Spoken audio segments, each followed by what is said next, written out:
Joining me now to discuss is senior policy analyst for the Independent Women's Forum, Patrice Lee-Onwuka. Thank you so much for joining us this morning. We always like having you here.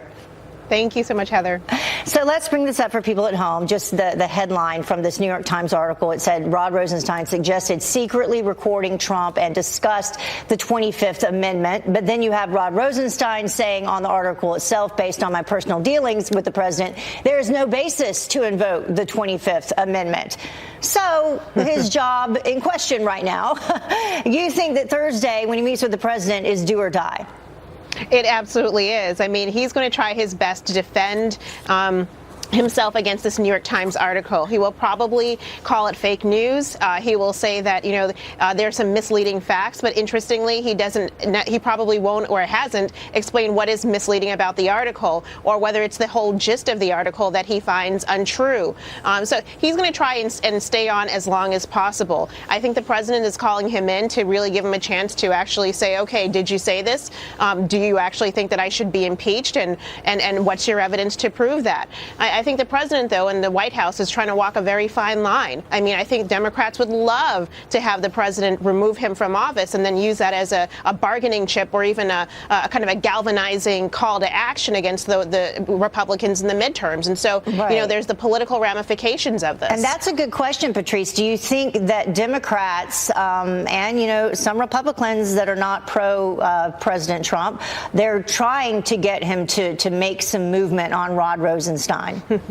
I think they would love to set that trap and see the White House fall into that trap. I think the White House at this point is a little bit smarter than that. Over the summer, we did see that there were some articles of impeachment introduced against Rod Rosenstein because he refused to come up with documents, behind, the FISA court, the warrant that warranted the entire Russian investigation. So, I would be surprised. My guess is that he's going to survive Thursday, but I don't see him surviving for too long after that in this job. That's a whole nother question. I mean, because in terms of whether or not Rosenstein was being sarcastic, which at this point he claims he was being sarcastic in terms of the wire, President Trump himself, he knows that he's cracked some jokes that, perhaps he shouldn't have in the past. And the left is accused constantly of having no sense of humor when it comes to President Trump. So perhaps Rod Rosenstein was being sarcastic. But when you talk about the FISA warrants and those being, declassified and made public,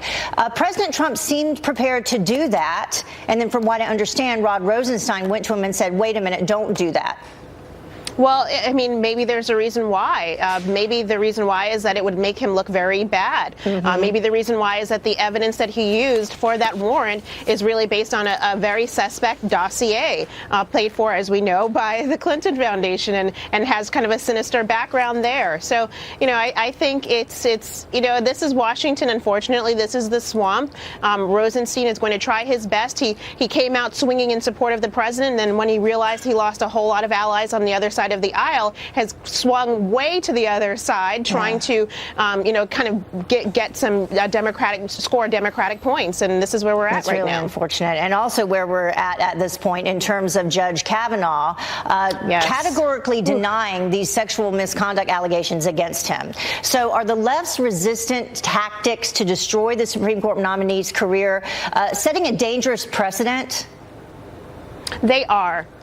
Whether you're talking about the last-minute allegations that have come forward, particularly the one in the New Yorker, which has even less substantiation than the previous allegation by Dr. Ford. Has no substantiation. No substantiation. You're right.